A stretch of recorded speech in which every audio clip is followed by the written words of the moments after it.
areas with really high home building activity or really high remodeling activity. So essentially, really high demand for those trade forces. Some 48% of construction workers in the Fayetteville, Springville, and Rogers. Do you have a plaque?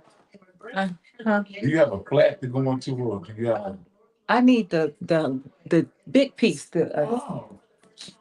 50 years, the U.S. had net zero migration, a trend the administration has attributed to President Donald Trump's efforts to deport what it describes as criminal aliens and end what it calls a migrant invasion. The report finds drywallers and plasterers lead the trade, the highest percentage of immigrant workers, and more than 3/5.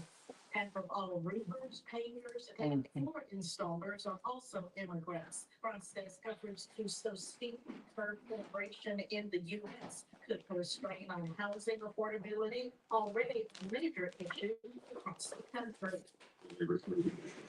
Increase the cost of housing. It's really anything that kind of affects that ability to supply housing could drive up those costs. The report says 13% of construction workers in the Jonesboro area are immigrants. I'm Frida Ross, Arkansas News Service. Find our trust indicators at publicnewsservice.org. What percentage of people who take drugs end up becoming addicted, lose control of one's life, and die of an overdose? I can say for sure. But is taking drugs worth the risk? Arm yourself with the fact. If you're free, the truth about drugs, what it said today. Go to drugfreeworld.org. This is Ray Bradley, station manager of KABF. This is a big, wet, invisible kiss and a long-distance radio sound socially distant hug. Thanking all of you for your ears and most importantly, your support in our recent blood drive. You are the community and community. So this thing don't.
Good morning, good morning, good morning. I hope everybody's having a great here. Okay, BF 88.3 FM. It's a beautiful, beautiful Thursday morning. When I'm not when I miss being in the studio, it just kind of throws me off when I get back on the air. But I am so glad, I'm so grateful that you have decided to join the workplace this morning here on KABF 88.3 FM. I'm your host for the workplace, Toney Orr. Got a lot of stuff has happened in the past week that we want to talk about. Do you have a co-host? Do you have a co-host? You had a call. A co-host. I'm getting to it. Oh, you said you got a lot you want to talk about how they won. Yeah, can I get I just wonder because you know how you do when you be gone. You act like you forget everything. so let me get this out the way. There's always a misunderstanding on Thursday morning. That's why we call it the workplace. Because we always got work to do. So in studio, live, Get it right, Mister. live and in color. The Reverend Dr. You can Denise call me Hale. Denise. You can call her Denise. Grand Rising, humans, Grand Rising. Oh, you got any announcements? Susie? I was just going to just kind of rattle off what the results were from the election. Go for Other it. than that, let me just pull it up real quick. You go on. Let me pull it. Yes. We know Sheriff Eric Higgins did win, going for his third term. Holly Haley Hallie Schaffner won for the Democratic primary to face Tom Cotton in the upcoming November election. Wendell Griffin won his defeated Barry Hyde to run in the general election for Pulaski County judge. Our good friend Adam Vogelman wasn't successful in his bid, but I don't mind. I would like to get Adam back on because it was a great conversation. The 2 times he was on, I think having him on could would be an asset in listening and talking to everything about the community. I know Denise has some more results that she is gonna let us know about. Yeah, I know. I was looking for I thought I took a picture of, but yes. So Senator Fred Love. So when you say that they won, I just want to make sure that we're clear. So the primary election is for you choosing who's going to be on the ballot for the general election. Right. And so these people, when you say won, they haven't won the office yet because they still have to be voted on the general election. But they did win the primary. And I've been reading a lot of comments about people saying, "Well, no, I didn't vote in the primary. I'm gonna vote when it counts, when it's important, when it matters." And that's interesting to me because it really matters in the primary more Right. so in the general election, because some of the people that we have a problem with that are in office would not even be in office had they lost at the primary. So we could say, listen, this is where the buck stops at the primary, and then we'll have a better chance with someone who aligns with our values on the general election. And so I just wanted to make sure that people were clear on that. And I just really think that people don't understand that. They don't understand how the election cycle works, because this definitely would have been the most important time for you to vote if you were choosing. Now, I don't believe you should choose, but if you were choosing, it would have been better to vote in the primary. Yeah, and also every opportunity you get, I don't care if someone told me they didn't care if it was an election for dog catching, they gonna vote. I'm gonna vote. Yeah, and that's what we have to get into this habit. We have to get into this routine that you're gonna go vote, no matter what the obstacles, no matter what the changes, you're gonna go vote because your vote matters. Denise says this all the time. All roads lead to the ballot box. Okay, so I think we're ready now. So for when we get ready to vote for governor in the general election, you'll be voting between Sarah Huckabee Sanders and Senator Fred Love. Also, we have why are they making this so difficult for me? I can't pull it up. When I pull it up, I'll let you know. Call you there. Yes, we can hardly hear Denise's voice. Oh, okay. Thank you. Ezekiel told me that too. Okay. Thank you. Thank you. Ezekiel just told me that. I don't know. What do I need to do? Is this my mic today? Is this my mic? The mic is on. Okay. You might have Maybe I just need to be closer to it. Yeah. I'll get closer to it. Okay. I think I'm saying something. Testing 1, 2, 3. This is Denise. Testing 1, 2, and 3. Hmm? Testing. Okay. The goals are moving. Okay. If you're still having a hard time here, Denise, just let me know.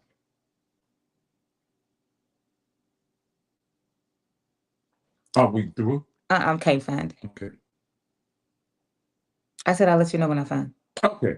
Okay. Yeah. So we know. Uh, th- I don't think sometimes people know the importance of voting, but whether it's in the primary, whether in the special elections, whether in general elections. A lot of people wait until the general election to go vote, but a lot of times, other people who are voting have this, by their votes have decided for you basically who's running. And this what happens in the general election a lot of times. People will look up and say, I don't like either candidate, so I'm not going to vote. It reminds me going back when in 2012, was it 2012? Yes, in oh, 2016, let me get it right. 2016, when President Obama had turned out, and you had finished his 2 terms, and in the Democratic, the Democratic primary was going on, and people were trying to decide between Bernie Sanders and Hillary Clinton. Nothing against either candidate, but a lot of people did not vote in the primary. And so what happened was people just felt like, oh, yeah, as they said, it's Hillary's time, it's Hillary's time, it's her time, it's a woman's time, and it is. So a lot of people didn't vote. And the feeling was that whoever the Democratic person was going to be would defeat Donald Trump. Caller, you're there. Caller? Hello? Yes. Yes. Yes, not meaning no disrespect, y'all. Yeah, can you hear Yes. me? Yeah. Not meaning no disrespect or anything, but I really don't vote. But, I'm gonna do y'all anyway. But my thing in the Bible book say, I think you're a pastor, say, cause to beat you a man and put another man over him to run as a pastor. Now we see by putting people over you what is going on. Now people can make up their own mind, but I didn't call about that. I called out, if you ever notice in the horse food, you don't see no Jews on it, you don't see no Chinese people, you see very few Muslim people. There's a reason for that. If you go in the grocery store and you look at labels on food, you'll see what's kosher right on the food. You know what to buy to eat. Chinese people, you can see they don't be with. But look at the Christians and look at the rest of the people, the hospitals, doctors, offices full of, and there ain't nobody trying to encourage them not to eat all this shit. They're killing us, making us sick. I mean, we're gonna die, but you're gonna have to go through like miserable sick and all that kind of stuff all your life too. That's all I have to say about it. Thank you. Thank you, caller. I do agree with the how food is being processed, how food is being made. It's mass produced with so many different chemicals, preservative additives, and different things that do harm the human body. The second thing, I want to go back to your first statement. True, everybody has a right to choose, whether they vote or not. My thing has always been when I look at my ancestors, and you reference the Bible, there's a scripture in the Bible said that the blood of Abel cries out. The blood of my ancestors cry out for being lynched, for being murdered, for being shot, for being, I mean, when one person, black person wants to go vote, not only did they go and kill that person, they will wipe out a whole neighborhood. They would burn down and destroy, everything because this one person chose to vote. If you don't vote for any other reason, you should vote for that reason. Because to me, you do a disservice and a dishonor to those who shed their blood, who died, so that you can have the opportunity. Now, like I said, you can choose what you want to do. That's your choice. I'm not trying to tell anybody to vote, not to vote. What I'm saying, you should vote because other people died so you can have. You know, and that came to light for me the other day when Rashonda Tate was giving her book talk at the Ron Robinson on her book From Harlem with Love. And as I was reading the book, Hazel Scott in the book says that she hates dressing up, she hates putting on makeup, she hates all of those things.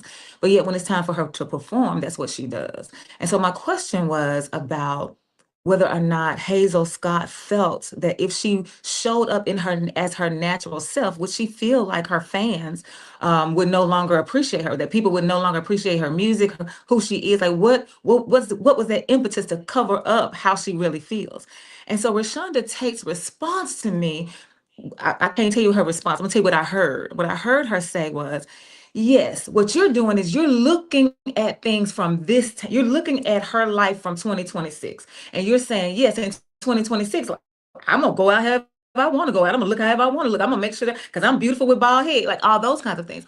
But if you stop and look at it from Hazel Scott's point of view, where she's in the background, where she's living in a world that does not appreciate Blackness, does not appreciate, and they've already have this narrative about what it means to be Black. She's like, well, I'm going to show up in a way that always puts our people on top, even if it's in the mind of the other folks. And so as Hazel Scott, she's like, I can't afford to go out in my normal self because I need to make sure that every time you see a Black person, you understand that we show up as excellent every single time. And so that's what I think is happening now, even with the caller, that we're looking at it from this side saying, well, they ain't doing that, it don't matter. But you, Toney, are asking us, just like Rashonda Tate, no, put yourself in their shoes. Look how hard they fought for you to get over here and say, well, I ain't gonna vote. What you mean you ain't gonna vote? What you're saying is their lives and their blood continues to be in vain. And what makes you feel like that's okay to do? Yeah, it did. Uh, you got to help me with this, Denise, because you are the English major. Is it that when you don't, your inaction is action is like you're complicit? If you don't do, if you don't do something, you become complicit with it. Am I? I don't know. I guess what I'm hearing you say is about you not voting is still a vote. Yes. So people say, well, I'm not going to vote, as if because you didn't show up at the polls, somehow you affected things because, I mean, you didn't have anything to do with it because you didn't show up in the polls. But the opposite is true. You not showing up on the polls gave the other person a more opportunity to win, right? So you don't think that just because you don't show up, you're not affecting things because you are. Because people complain. I'm listening to people every day. That's part of my job, is to hear complaints. And I'm hearing people every day. The caller called in talking about the food, talking about the things that, that's in the food. So when President Obama was in office, he put regulations in on the EPA, the FDA, the Federal Drug Administration, EPA, the Environmental Protection Agency. He put a lot of regulations in to help control the air quality, to help control what companies were putting in food. He put it in that you had to you had to label, and you had to on food products, you had to put what's in there. He had to start programs that where you have to read what they wanted people to know. They encourage you to read what you're buying. All of that has gone away. All that is going away. I was reading a story. Calling you on there. Well, thank you so much. Good morning, Sister Denise. Good morning, Brother Tommy. Good morning. What's up, man? The gentleman that called in and said something about food. Well, in the Old Testament in Deuteronomy, it says, eat not of its flesh, not touch its dead carcass, for it's unclean, like you were talking about swine. In the New Testament, Jesus said, it's not what goes in you that defiles you, it's what comes out of you. That's just I guess, a dichotomy or whatever you want to call it. The New Testament and the Old Testament are don't seem to be agreeing on the word of God. But to make a long story short, that happens in real life. So we have choices, we can accept those choices. When it comes to voting, that's not like eating, because what you are doing now is paying attention to what's good for you and your community as well. And you're supposed to do that. You're supposed to look out for your community, just like you look out for yourself. And when you put people in office and you're not putting them over you, you're putting them with you when you're together. It's not like you're putting in someone that's going to do you harm. It's like you're putting someone in that's going to do you well, which sometimes it might not be as well as you like it, but it's a whole lot better than you not doing anything at all, if you know what I mean. They say, well, the squeaky wheel will get the grease, if you know what I mean, and somebody can come along and have that problem and maybe tell you a little bit more about that. Case in point, when you see what's going on today in politics, and I'm not trying to talk bad about anybody, but you know what someone is when they're a brown noser. And you know that it seems like all the Republicans are brown nosing Mr. Trump. You can't find hardly one or two that will disagree with him. Now we know folks don't even get along with their parents or their wives or their families, but everybody gets along with Mr. Trump. And there's a way that psychologically you can influence people that like to be lied to, cater to, if you will. And everybody, Mr. President, you've done a wonderful job. Nobody else can do it. And everybody that comes before him just needs to bow and kiss his ring, if you know what I mean. There's not one of those Republicans, I don't care who they are, that's against what he's doing, even though it can be written in the Constitution, which they'll retire the act politically. He's not a statesman. He doesn't have experience, and he's not honest. So he's not a statesman, a distinguished statesman. But he's effective in a lot of things that he does, and people can get him to do things that no one else will do, because he's what some folks would say is unscrupulous in a modern way. Because if you can recall in Charlottesville, he said, it's good people on both sides. But you can't have it both ways. Well, you're not supposed to be able to have it both ways. But he has it both ways because he's, quote unquote, unscrupulous in his ways of doing things. But for everybody in the Republican Party to be a brown nose, now that's the problem that we all should look at and face. How can you not stand up and be a principled person, have integrity, allow your experience to come to the front? He don't want you to do that. They want to wipe out inclusion or diversity. They don't want you to be able to talk about what has happened in the past that wasn't right. And all of those sort of things are associated with not voting.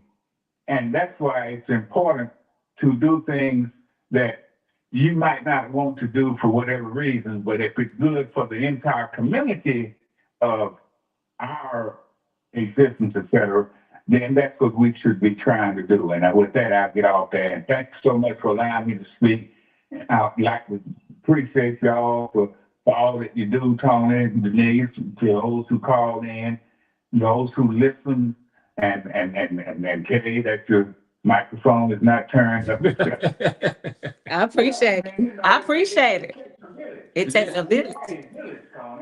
And you're there for us. You know, we're not just there for you. You're there for us. And it takes a lot to get up and come to that studio that you miss when you're not there. It takes a lot to be able to stand before, and I mean that euphemistically, but to get on your soapbox and preach to us and tell us what's going on. If people don't give folks the time of day.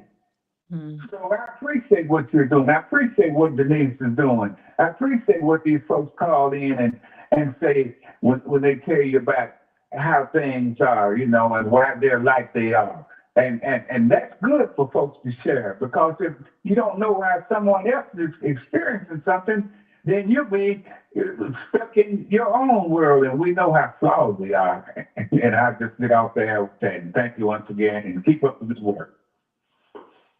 Thank you, Meg. We really appreciate that. Caller, you.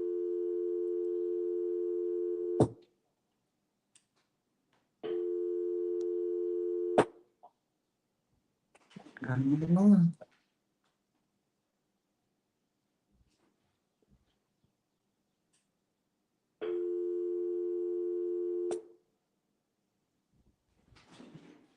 don't know.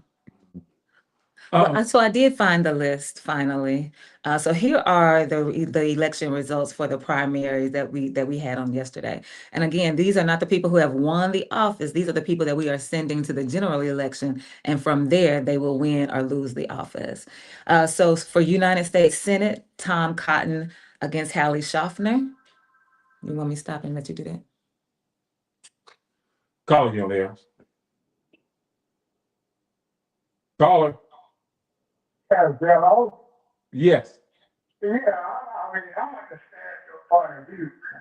But when I support this government in for Omnicom community, it says it to the fact of all the murder that they are killing, way more than my ancestors. It's a lot larger when you keep your thinking in a wicked system that you know. And brother, they saying, brother, I hear you all the time. I wish you wanted to feel to not to come on there. I say you not to get on there. If you talk about brown noses, you seem like one to me. And I don't care what you're that. Now, I know you, you don't know. Hey, caller. So call. Shit. Call. Just hang up.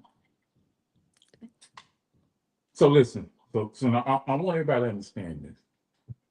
The one thing about community radio, the one thing about KBF, we encourage people to voice their opinions, their concerns.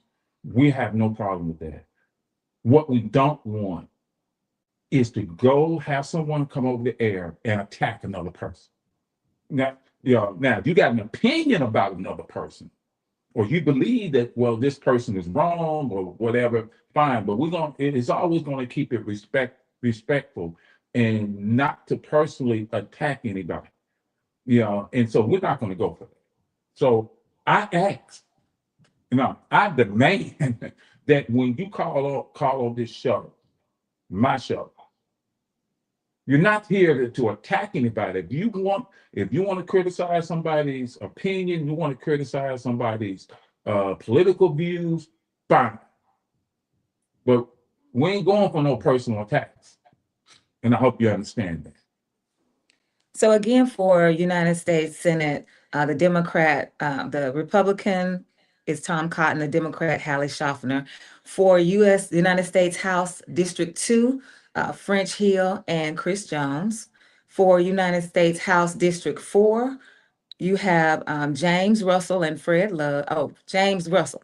That's all you have. Now for governor, it's going to be Fred Love and Sarah Huckabee Sanders. So Land Commissioner is Cole Jester. Arkansas Supreme Court Position 3, Nick Brown. State Senate District 10, Ronald Caldwell. State Senate District 13, Allison Grigsby Sweatman. State Senate District 13, Brandon Acor. And State Senate District 15, State Senate District 16, Rodney Wright. State Senate District 21, Jeremy Wooldridge. State Senate District 28, Brian King. State House District 1, Mark Nichols. State House District 5, State House District 6, State House District 24, Charlene Fight. I hope that's how you spell it and say her name. State House District 30, Josh Longmire. State House District 32, Erica Askeland. State House District 35, State House District 39, Wayne Long. State House District 42, Jeremy Riddle. State House District 46, 52, 53, Matt Duffield. State House District 57, Cameron Cooper. District 59, Jim Wooten.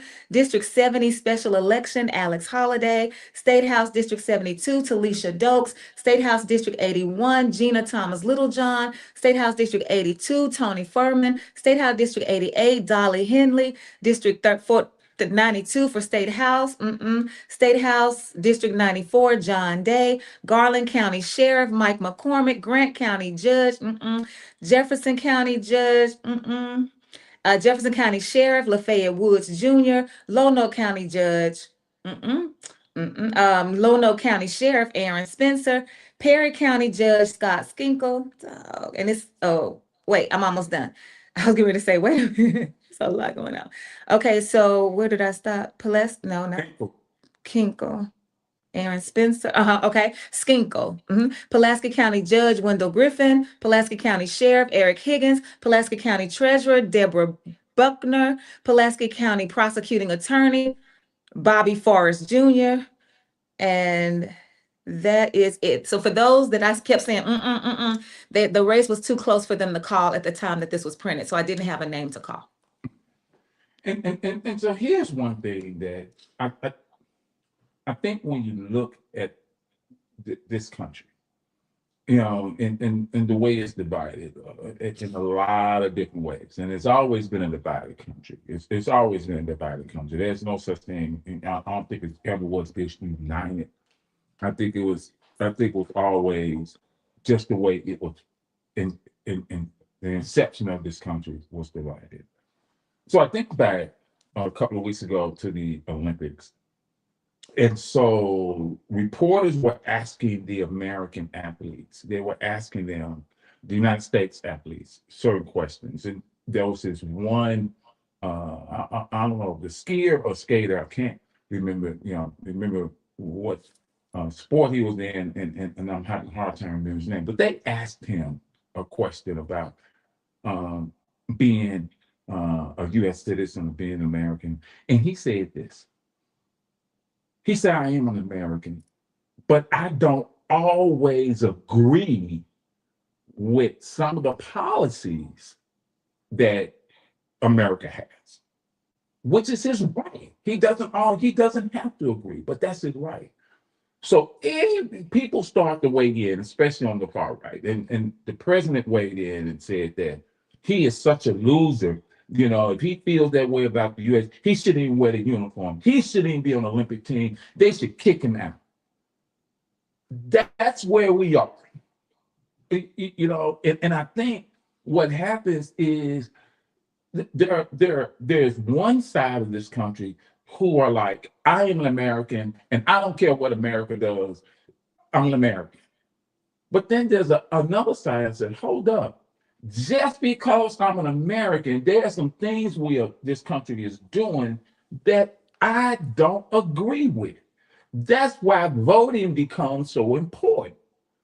Because if you're just going to say I'm an American, and whatever this country does, you just go along with it because you feel like it's kind of like working at a corporate office, and because you work for that company. You said, well, I'm going along with the company no matter what the company does, no matter what the company do, I'm going along with the company, even though the company may be corrupt, even though the company may be doing things that are unethical. You say, well, I work for the company. But then it may be some people say, you know what, I can't work for this company, you know, or I want to voice my concerns about this company. And I think that's where we are. And you can be so blinded with that, because at the end of the day, if you don't like what the people who have been elected, and remember, everybody that's elected to office, they serve all the people. well, let me back up. They're supposed to serve all the people. It's not supposed to be, just because you didn't vote for me, or just because you're not MAGA, or just because you're not Democrat, I can't work with you and I'm not going to do anything to help you. It's not supposed to work that way. But that's the way it's working. That's the system that's working right now. And like I said, that system has always been in place.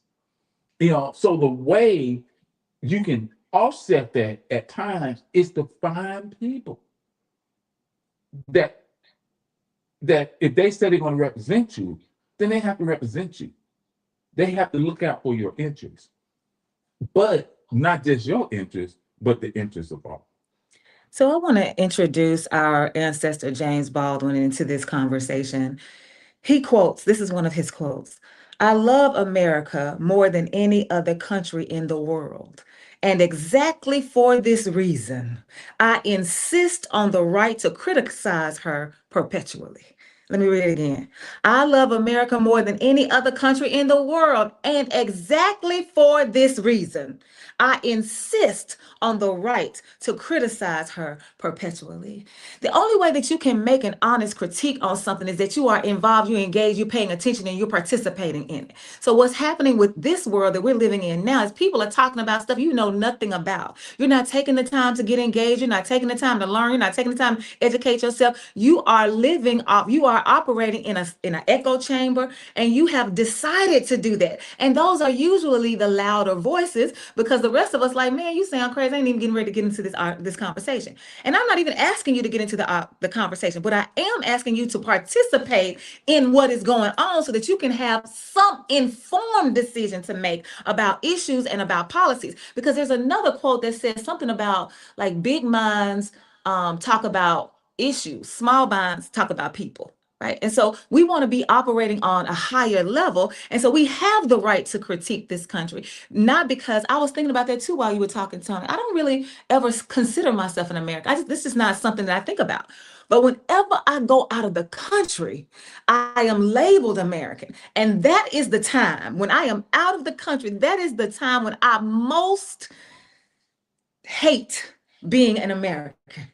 That's the time when I most I don't want nobody to even call me that. When I thought about when I was in Rome and I had my whole list of all the foods that I wanted to try, because I've been waiting to go to Rome my whole life. And then I couldn't even enjoy the food because my palate is catered to this diet in America, and we ain't even eating real food over here. Those are the kinds of things that we need to be talking about. Who can we put in office that's going to at least allow us to participate in the conversation? Because in Trump world, you can't even participate in the conversation. Yeah. And R.L. Dunn says, yes, higher level. That's what we're trying to look higher level. I see you, R.L. Dunn. There's a movie that I like watching. It's called The American President with Michael Douglas and Annette Bening. And, they meet. He's a widower in office. She's a reporter or works for some group. And, they start dating and everything. Let's get this call. Caller, you're there? Oh, yes, brother. Just, So he's an American president and he starts dating. So people are coming after him. They're coming after his girlfriend, and people are telling him, listen, you need to say something. You need to say something. But he refuses to get in there. And so his opponent comes out and says, hey, he is a card carrying ACLU member, and they're burning the American flag, and what type of president would allow that? And so he finally gets to the point where he said, you know what, I got to say something. And he says that, you know what, everybody should be a member of the ACLU, because it protects the rights of the Constitution and the people. He said the same people that's mad about a flag burning are the same people that we are trying to protect the rights. Say, you have a right. If you want to burn the flag, you have a right to burn the flag. It does not matter if you agree with that person or not. That person has that right. And that's the thing that people miss about the voting. There is a concerted effort to take away the basic rights that you have.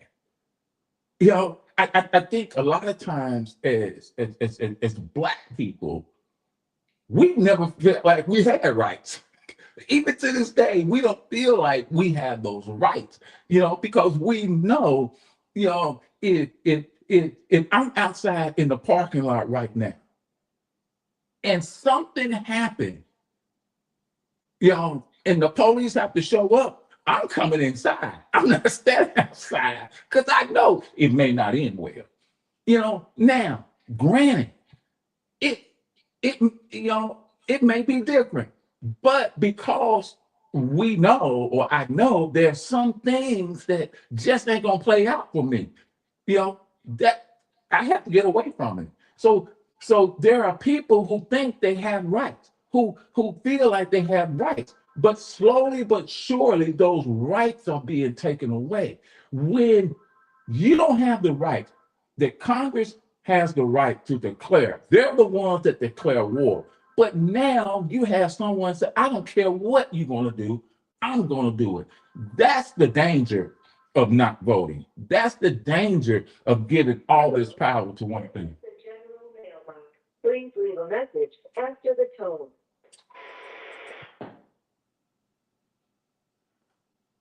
That's the danger where we are right now. That's why voting is so important. That's why it's important. And I do agree with you, Denise, because I do a lot of international traveling.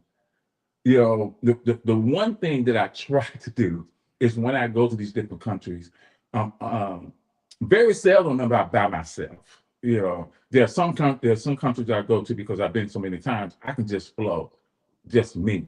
But a lot of countries I go to, I have other organizers with me who take me to different places and stuff.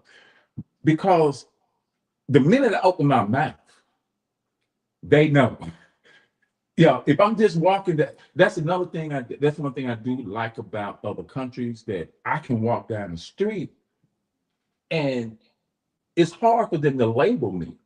It's hard for them to say what I am or what I'm not. Here, they automatically know if I'm walking down the street, that's a Black man. In France, that's a Frenchman. But the minute you open your mouth, they know. And sometimes, even when you go to restaurants, even you go to places, there is this look of disdain because they're like, you are the reason our country is messed up now. You are the reason why they want to take away universal health care out of my country. You are the reason why they're talking about attacking my country. You are the reason why. And you can sit there and say, no, it's not me, it's not me. And the person, they say, well, you allow this person to do it. And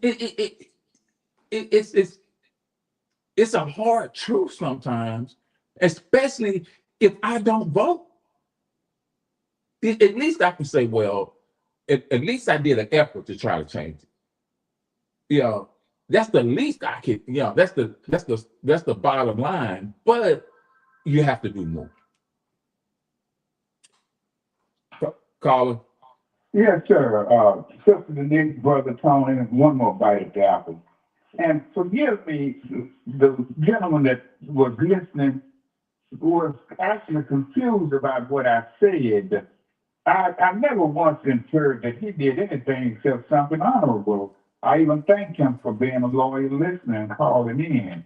I agree with him when it comes to what you put in your body to eat. I eat to live. What I said, he obviously didn't understand. I said those persons who are in the legislature that stand around and agree with everything that their leader says and then praise him for doing this and doing that, that's brown nosing.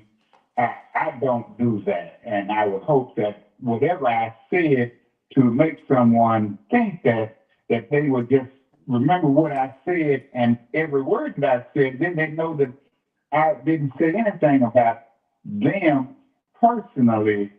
And not only do I agree with what he said, I agree with what you said.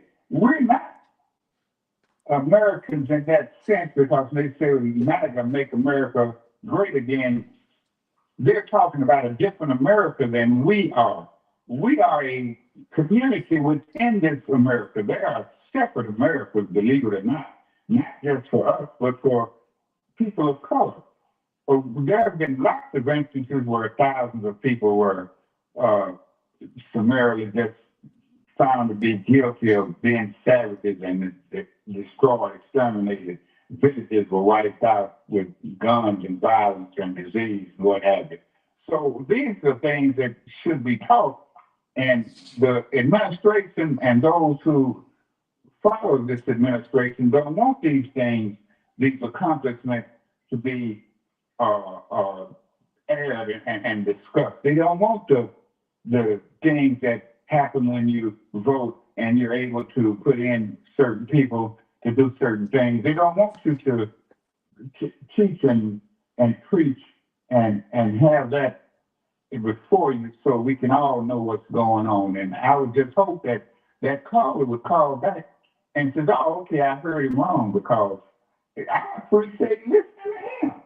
And if he doesn't appreciate listening to me, then let me know what it is, because I'm doing this for the community, and we are a community. That's why we're on community voices. That's why we're on the workplace, because we want what we do to be heard and shared and experienced. Because if someone else can experience it and you tell us about it, then we can experience through what your words are. And I hope, for whatever reason, that they'll understand that and not label me a brown nose, because I only said that the one that was brown nose was the one in the legislature who was supposed to do what he's doing. Like you mentioned, the only people supposed to be able to declare war are the Congress. And they're not doing their job. They're brown nosing the president. Everybody knows that the Republican Party is not doing anything, that everything that's being done is being done by Donald Trump, and he gets all the praise. He doesn't get any blame. But gas went up 60 cents a gallon in some places. No one said anything about that. You don't hear about these things that affect us every day. And that's why it's important to vote. Who wants to pay more for gas? Who wants to pay more for gas because someone is waging war in an area where the strategic things are getting gas and water and taking over those lands? That doesn't make any sense. I don't get to drive. If you drive, you couldn't be happy about what's going on. If you buy gasoline or pay utility bills, you can't be happy about what's going on. With that, I'll get off there. Thank you so much for allowing me to speak. Yes. Thank you. Well, the truth of the matter, though, based on what you just said, Tony, before Ezekiel called back, is that if we're going to fight for freedom and we're going to fight for liberation, even if the caller meant to call you a brown noser, then that's well within his rights. So my friend Ruby says this a lot. Well, I don't know if she says it a lot, but I say it a lot, quoting her. It's not what people call you, it's what you answer to that matters. And so if we're going to give people the freedom to be who they are, then they can exercise that freedom however they choose to. And then you can engage in dialogue about how you feel about it if you want to. But I don't feel like our goal is to get somebody else to see us the way that we want to be seen. Because if that was the case, we would never do anything as Black folks. Because if we that's probably part of the problem. So many of us as Black people are waiting on the system of whiteness, the system of white inhumanity to honor who we are. And that's a lost cause. White people continue to fight lost causes, and that's a lost cause for us. But Roland Martin said this. Thank you to the loyal listener who sent me the video about Roland Martin interviewing someone who said, was talking about what people do in office. That when Black people get in office, it doesn't serve Black people. So they were having this conversation, and Roland Martin said that actually we're doing a lot of work getting people to the polls. We want people to vote, but we're doing it as if that's the end of the game. And that's really just the beginning. You voting people in office is the beginning of the relationship. Now, once they are there, you have to continue to hold them accountable. You have to continue to make your demands. You have to continue to fight for liberation for the whole people, but for everybody, yes, but also for who you are. We got to do more of that part as well. See, right now we're fighting just to get people to vote. And that to me should not even be the conversation anymore, but that's where we are. So I want people to understand this. I think going back to something you said earlier, Denise, where people don't research, they don't read, they don't understand, they don't go in there. People do not truly understand the nature of power in this country and in other countries. If you stop and you look, if you look at the big picture, this is nothing more than than a new way of colonization. It's still colonization is still going on in the U.S. It's going on when you start looking at these different communities, how they're separating communities, and how they're trying to get a power grip over the communities. That's colonization. You can't tell me when I look at Arkansas and I look at Governor Sanders and some of the things done, the policies. When she got in office, the first day, I think she did about like 50 different executive orders, all geared against poor people. You know, all of it against poor people, against labor, against protesting. You know, that's how you colonize. Then you look at what you think Russia is doing, what you think China is doing with Taiwan, what you think Israel is doing with the Palestinians. What you think that they're doing? Well, they always colonize. They always been trying to colonize Africa. But you look at what's going on globally. You know, you don't think that the president going into Venezuela, that's a colonization. When he said we're going to run, now they're doing the same thing to Iran. They said, well, we want a regime change. We're not going there for regime change, but if the regime change, that's good. No, that's what started all this stuff in the first place. If you go back to 1980 during the Iran hostage situation, it's because you put somebody in charge that misused the people. So when you start to look at all this, and you have to, of course, you got politicians that's not going to do anything. You know, right now. Another thing we have to realize, there's not that much difference between these parties. And I think a lot of people like to take these sides. But if you sit back and watch, you know, we talk about the Republicans that are brown nosing with Donald Trump. It's a lot of Democrats brown nosing to him. It's a lot of Democrats. They talk, you know, about certain things, but they're still doing the same thing. So what is that on Sister Act with Whoopi Goldberg? If you want to be somebody, want to go somewhere, you better wake up and pay attention. We have to wake up and pay attention. We have to see things for what they really are. So then when you truly go vote to try to make a change, and Denise, you are right. Roland Martin is right. Just because I remember when Barack Obama got elected, I mean, it was a great time. People, you know, 1 million people out in Grant Park in Chicago as he did his speech to the winning speech and everything. 2 months later, people like, oh, President Obama ain't doing nothing for us. And my question was, you know, are you holding him accountable? What are you doing? Well, he the president now. I don't have to do nothing. So you worked hard to get him elected, but then you don't want to do anything. It's like you're gonna work hard to get in a relationship with somebody. Once you get in a relationship, you stop. I don't have to do nothing else. Yeah. So we have to change our mindsets. And I think that goes back to, again, something that I said earlier about we don't understand the process. We don't understand the electoral process.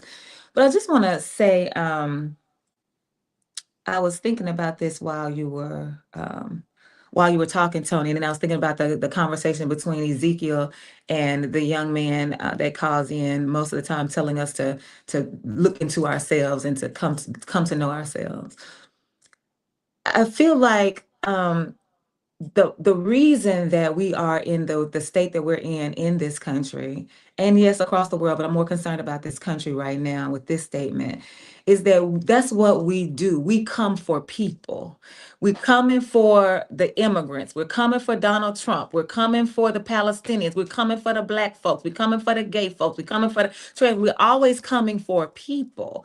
But really, our work is not against the people. The work is against the systems. And if we want this system, this electoral system to change, then we have to take some steps to roll back some things. We got to get money out of politics. We got to tell corporations you don't function as people. We got to get rid of the electoral college. We got to really make this a democracy rather than a republic. If we make those changes, then somebody could sit back a little bit and relax and say, I ain't got to work so hard because the system is working more appropriately for us all. But as long as we keep letting the things happen the way they happen, and that's why you talk about the Democrats being in the two sides of the same coin, they don't want the electoral college to go away either. And anybody who understands the electoral college knows that it is not a continual, perpetual nod to the system of chattel enslavement. And so all of this is about control. All of this is about control. All of this is about control of your body. And if we keep coming for people rather than the system, then yes, we are just as complicit as they are. Yeah, and that's why we have to understand these things. And you know, and going back to something else. When this country was founded, the only people who were really educated was rich white people. Meaning, all the colleges were basically men, you know, or males. So that's who was educated.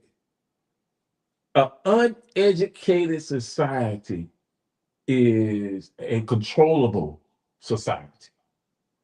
Why do you think there's this concerted effort for public education? I mean, to destroy public education, to destroy. That's why other countries they make it a fact.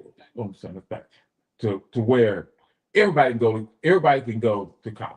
Everybody can go. You know, you can go to college free.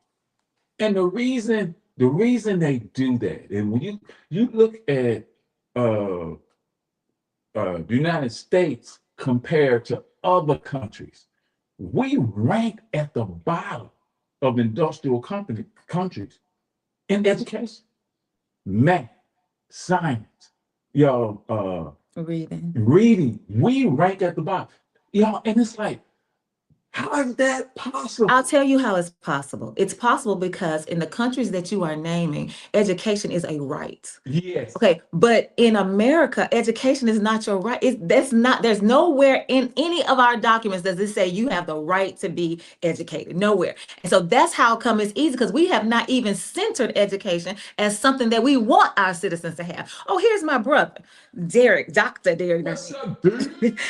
The strategy being pushed to today's candidates by the groups that have the big money, they tell you to just say what the people want to hear, let them vote, and then do what you want to do when you are in office. So it is imperative to do your homework by looking at the candidate's background. It is imperative to do your homework by looking at that means you got to read. That means you got to have conversation. That means you need to, some of us, really, it would help if we would just cut the TV off. If you would just cut it off. Just cut it off. Get off social media. Let me tell you something that's so amazing. Just so amazing. It still blows my mind. So the Attorney General and the Secretary of State, when it comes to ballot initiatives, Arkansas is one of, I think, 3 states. It may be more, but I know it's at least 3 that had public where the people can put something on the ballot. They kept going back and forth, and they came out with a law. They said the ballot initiatives have to be where it can be read on a 3rd grade level. I want to say 3rd or 8th grade. It's one of them. I want to say 3rd grade level, but it may be 8th. If anybody know the answer, just let me know. But they kept rejecting these ballot initiatives because they said it was above the word that you used, the language that you used was above that threshold. Threshold was a third of eight. And I said, hold up, you mean to tell me that you're telling me that the people of Arkansas cannot read over a third, or I'm just gonna say eighth grade at a high level, just to be at the high level. You mean to tell me people in Arkansas can't read over eighth grade level? I'm not sure that's what they're saying. It might be, but I'm not sure because some of it is kind of like when you go to the doctor and the doctor sits down and uses all the medical jargon when you're talking to him and you have no idea what he's talking about. A lot of what we read, when we read those the bills that they try to pass, a lot of it you can't read because you don't understand it because they're using political jargon and they have not broken that down. So some of it may be exactly what you're talking about, but I think the other part of it is we're going to hold you accountable for not trying to get over on the people. You using this language because you know they don't understand. No, you're going to make it to where they do understand so they can have an educated vote. Okay. So it could be both and. Okay. I can, you know what? I can go along with that. I can see that. And some of us, just like with we suffer from the white coat theory, philosophy, or whatever. And some of us, when we're talking to our doctors or our politicians, we don't stop them and say, wait a minute, what does that mean? Or I have a question. For some reason, we don't feel like we can exercise our right to gain an understanding. It's your right to gain an understanding. My brother said it's both.